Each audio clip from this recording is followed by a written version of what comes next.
when you have people that don't necessarily see things 100% eye to eye to find that commonality and go, but we can all agree on this, right? Like those are the challenges, and that's not unique to NIADA. Every association has those challenges, but that to me, that's part of the thing that wakes me up in the morning and gets me excited. It's like, how do we find a way to move forward? It's kind of a little mini democracy at its best, right? Let's find the common ground and get some wins in that area. Okay, this is gonna be kind of like a really like big vision kind of question, just to kind of pick your brain on what you see, right? Like, could you make a bold prediction that about the future of the used car industry? Is there something that you clearly see because you are there? You're hanging out with thousands of independent dealerships all the time. Is there a trend that you're willing to call out right now? It's like, this is where I think this is going.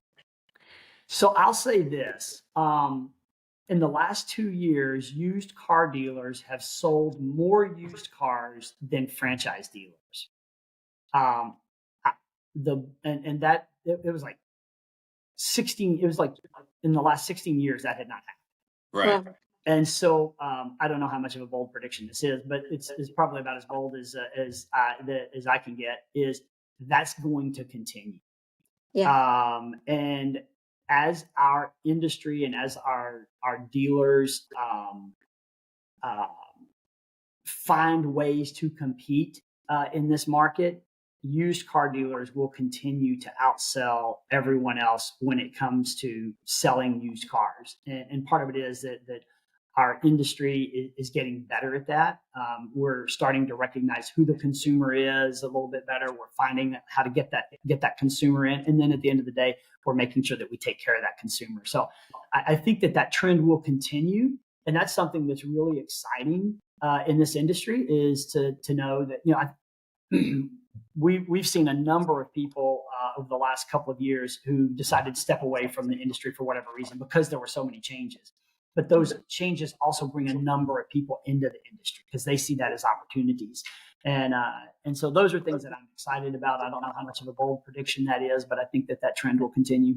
No, that's a great point. And I, not to cut you off, but I want to touch on that because I have a theory on that. Because I had this conversation with a franchise dealer who owns five stores, and we're sitting there talking about him. He's talking about an independent guy who keeps eating his lunch in his area for one of his stores. And this independent guy just keeps eating his lunch. He's like, that guy sells 70 cars a month. I can't get over, I said, and I believe this, and I believe that organic social media, Jeff, has played a bigger part in that than people will ever think to realize. And I'll tell you why.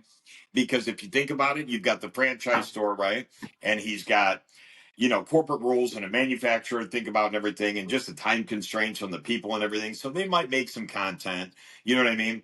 But this guy, the independent, he can make real raw content that's personal, that resonates. He's the guy that when they show up, he's the guy that they're going to buy the car from. He's the guy making the content. So it's almost like a referral to that customer. They found him on social, organic social, and because that guy posts more and he posts more raw, resonating type content, I believe that organic social has.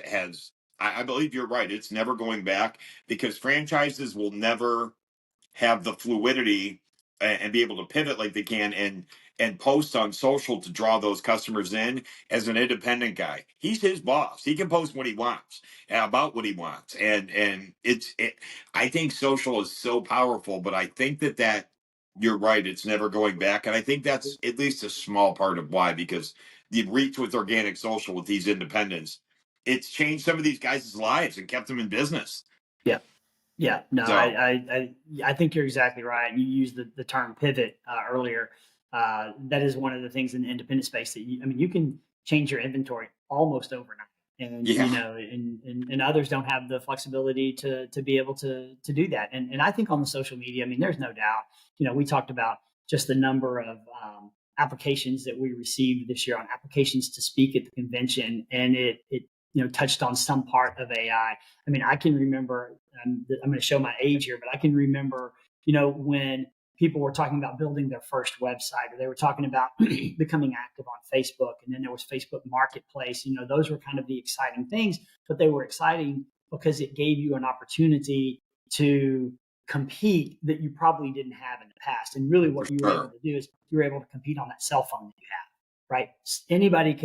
You can get on there and you can look at various platforms that offer vehicles for sale, and independents can compete in those spaces. And I think prior to that, it was a little bit more of a challenge. Yeah.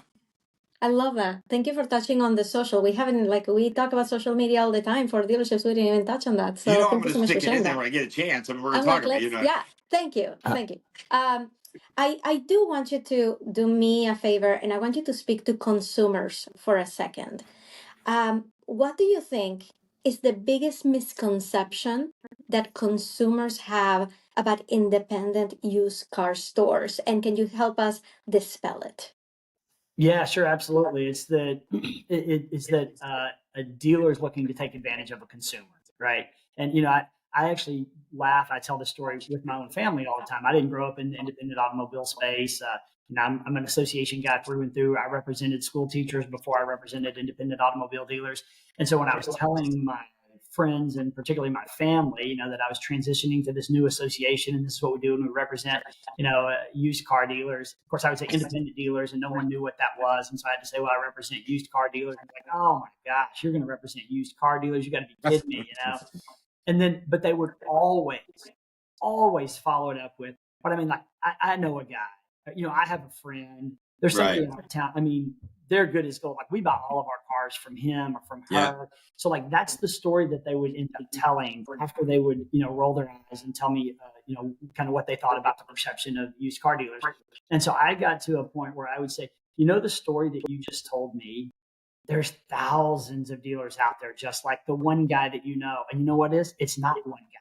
It's thousands and thousands and thousands of dealers that are out there. So the misconception is that, every dealer is out there, looking to take advantage of a dealer or take advantage of a consumer.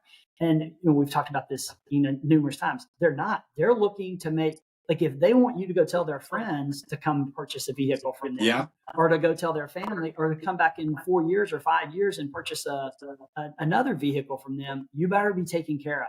And so to me, it's, I mean, I get it. I understand how that misconception is maybe becomes a part of the fabric of our society, because if you don't know the price of something when you're going in, and you have that ability to be able to negotiate and haggle, then what ends up happening is you start wondering, did I get the best price I could get off of that vehicle? And so much of that is already gone, in our industry. And at the end of the day, that story that you hear of I guarantee you, well, you guys are in the business, but if you bring up used car dealer, someone's going to tell you they know this one guy that's a really good guy.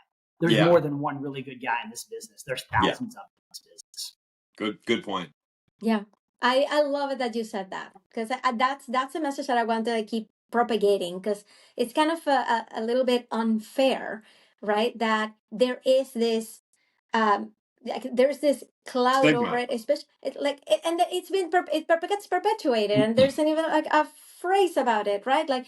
And we are here working with people that we know personally, who all they want is to help you get a good car, right? It's not a secret to anybody that this is a business, that there will be a profit, right? Like it shouldn't be a surprise to anybody that there should be something in it for the dealer in order to stay in business and continue to sell cars, that yes, they need to be making money on these cars. That's just how business works. It's not a charity. It's not a volunteer activity. This is also a business. So as long as we can continue to talk about and give a megaphone about those people that we know that they're all in it for this. I work with a dealership right now that they do so much charity work. They're doing so many things inside the community because they like to give back. This is all they do all day long. So it's kind of like an unfair veil that everybody gets, put on. So thank you for saying that. Yeah, absolutely. I think we've got to continue to be advocates for the industry. It's a fantastic industry to be in, and it's made up of a lot of really, really professional, kind of good-hearted men and women who want to be a part of their their community. Yeah. Yeah. So thank you so much for doing this, for talking to us. And I know Shawn always has a question at the end that he loves for everybody to answer. Oh, I get to well, it just says so much about people. I love getting inside. You know what I mean? I'm like an inside guy. So so if you could have dinner, 3 people, alive or unalive, one dinner, you and these 3 people, other than me, who's there?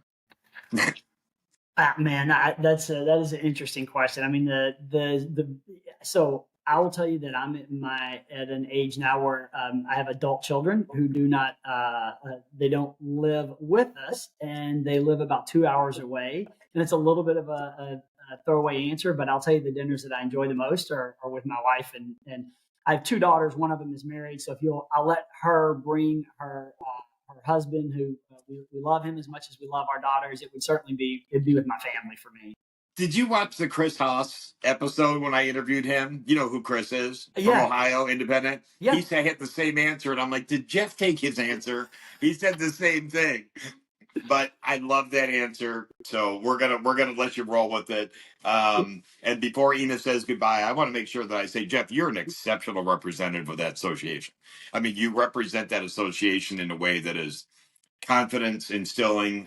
Just in the little time that I've personally known you, you're an amazing representative and leader, and I love your culture centric outlook on everything that you do, from your your employees to the dealers. It's amazing. It's a testament.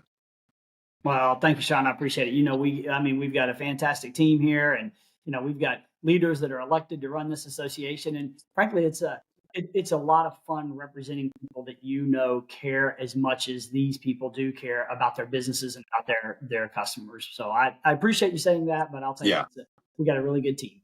Yeah. And really, thank you so much for being so open and helping us understand a lot of these things going on in the industry. And can you please tell everybody, where is the conference? When is it? And how to go sign up? Yeah, absolutely. Thank you for asking. Yeah, June 23rd through the 26th. So it's right around the corner. It's in Las Vegas. It's going to be at the Fountain Blue. That's the newest property out on the Strip. If you haven't been to the Fountain Blue, it's fantastic.